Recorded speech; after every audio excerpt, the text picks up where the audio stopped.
Assalamu alaikum, dear viewers.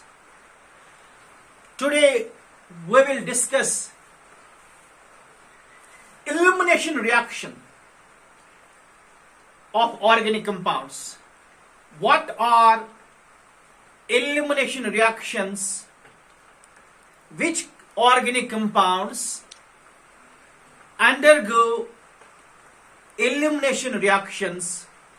What is their mechanism and what are the different types of elimination reaction?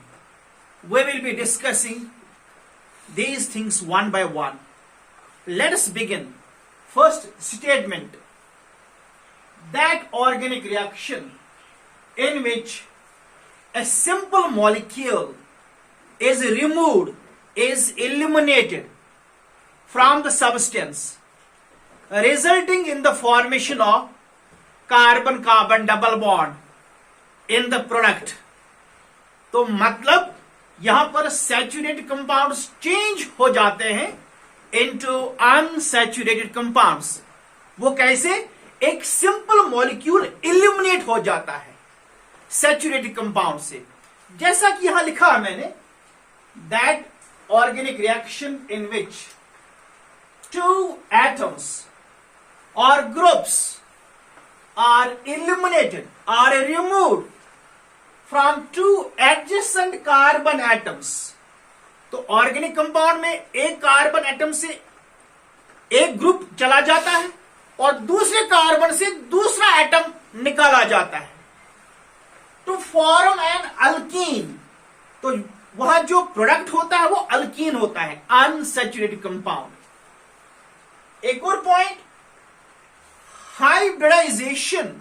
जो carbon की पहले होती है hybridisation, वो sp3 होती है और बाद में वो बन जाती है sp2 जब अल्कीन बनता है. Very important point. Example, dehydrohalogenation. What is dehydrohalogenation? Removal of HCl, removal of HBr, I mean halogen acids from haloalkanes, from alkyl halides. उनका दूसरा नाम है बीटा इल्यूमिनेशन, क्योंकि यहां जो हाइड्रोजन रिमूव किया जाता है वो बीटा कार्बन से हो जाता है रिमूव. अल्फा कार्बन से हैलोजन, फिर बीटा कार्बन से एडजेसेंट कार्बन से हाइड्रोजन निकाला जाता है. जैसा कि यहां लिखा है मैंने, this is primary alkyl halide. इस कार्बन के साथ अटैच है ब्रोमीन और एडजेसेंट कार्बन के साथ अटैच है हाइड्रोजन, और इसको हम डिसॉल्व करेंगे पोटेशियम हाइड्रोक्साइड में, अल्कली. लेकिन यहां पर सॉल्वेंट जो होता है, सॉल्वेंट, वो एक्वस सॉल्वेंट नहीं है. याद रखना यहां पर, वेरी इंपॉर्टेंट पॉइंट. यहां पर सॉल्वेंट इथेनॉल होता है, methanol, ethanol, tertiary butyl alcohol, isopropyl alcohol. These solvents we use in elimination reactions. अब आप कहेंगे सर ऐसा क्यों? वो मैं आपको बताऊंगा मैकेनिज्म में. जब हम इनकी स्टीरियो केमिस्ट्री डिस्कस करेंगे, इसका मैकेनिज्म पढ़ेंगे, मैं आपको बताऊंगा what is the role of solvent here. So इस कार्बन से ब्रोमीन चला जाएगा और एडजेसेंट कार्बन से H निकाला जाएगा और ये यहां ऐसे बनेगा double bond between carbon and carbon. So one carbon loses halogen and adjacent carbon, beta carbon loses H positive, deprotonation हो जाती है, loss of H positive ion. लेकिन ये ऐसे डबल बॉन्ड बनता है. So this is the product 2-methyl propene और KBr, K और Br, H2O. So this is simple example of dehydrohalogenation in alkyl halides. I hope it is clear. अब इसमें दूसरा एस्पेक्ट है, वो आपको याद रखना है. वो क्या है? अगर हमारा अल्काइल हैलाइड सेकेंडरी हुआ, 2 डिग्री अल्काइल हैलाइड, और उसको जब हम करते हैं डिहाइड्रोहैलोजिनेशन, वहां पर दो अल्कीन्स बनते हैं, 2 अल्कीन्स. वहां पर single alkene, 2 products are formed. अगर हम इसी रिएक्शन को शुरू करेंगे starting with 2 degree alkyl halide. तो उसकी भी एग्जांपल मैं यहां दे रहा हूं।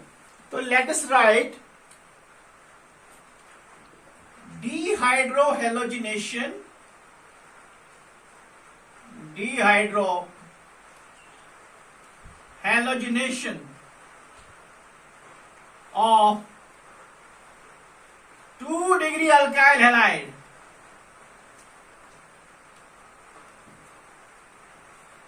तो वहां पर दो अल्कीन्स बनते हैं, 2 प्रोडक्ट्स आर फॉर्म्ड। वो मैं आपको एग्जांपल दे रहा हूं यहां पर। CH3 CH2 BRH CH3. This is called 2-bromobutane. It's a 2 degree alkyl halide. Why? Because bromine is attached to secondary carbon plus KOH. But KOH is dissolved in alcohol. ALC means alcohol. Here we have 2 pathways, 2 options.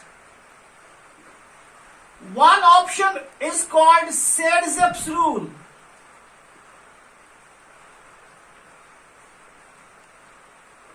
Saytzeff's rule. What is that rule? जब यहां से bromine चला जाएगा, इस carbon पर आ जाएगा positive charge. Now this carbon, alpha carbon, it has 2 adjacent carbons. दोनों में से प्रोटॉन निकल सकता है, इससे भी, सेंट्रल कार्बन से भी और टर्मिनल कार्बन से भी। अगर सेंट्रल कार्बन से H निकलेगा, ऐसे डबल बॉन्ड बनेगा। The product will be CH3 CH. This is called but2ene. This is one option. दूसरा ऑप्शन है, अगर टर्मिनल कार्बन का एंड समझने की कोशिश करो, अगर ये प्रोटॉन रिमूव हो जाता है टर्मिनल कार्बन से, तो डबल बॉन्ड सेंटर में नहीं आएगा, डबल बॉन्ड यहां आएगा टर्मिनल कार्बन पर। तो what will be the product? This one, CH2.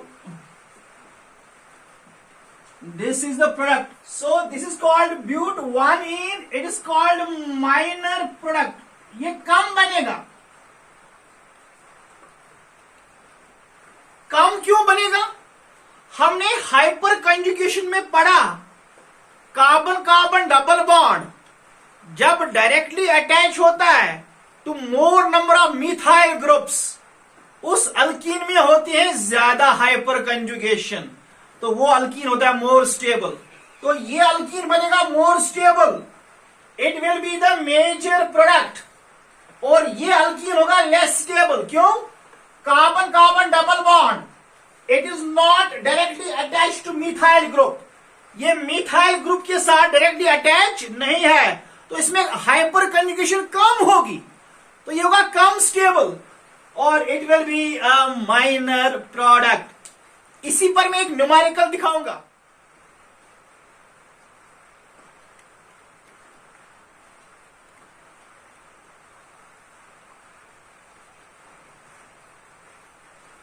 This is an haloalkane but cyclic.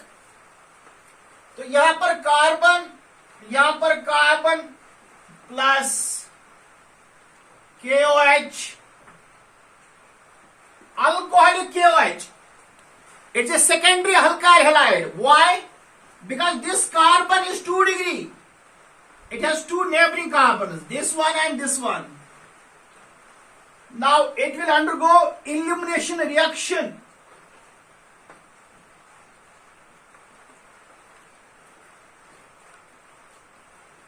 तो इसमें एक कार्बन से क्लोरीन निकलेगा और दूसरे कार्बन से H निकलेगा। तो जब क्लोरीन चला जाएगा तो ये कार्बन बनेगा इलेक्ट्रॉन डेफिशिएंट। अब इसका ये नेबरिंग कार्बन, उसके पास एक H है और इस कार्बन के पास भी 2 H है। अब दोनों ऑप्शन है, ये H भी निकल सकता है, तो यहां डबल बॉन्ड बनेगा, उसको बोलते हैं सेड-ज़ेप्स rule.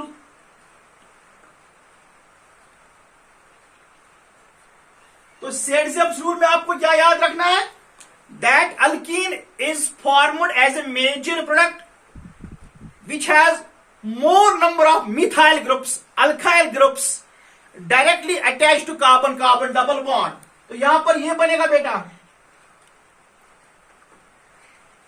Carbon carbon double bond CH3 double bond directly attached methyl group, major product.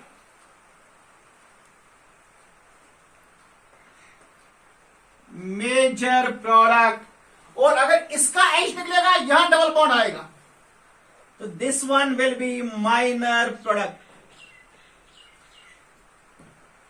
Plus KCl plus water, minor.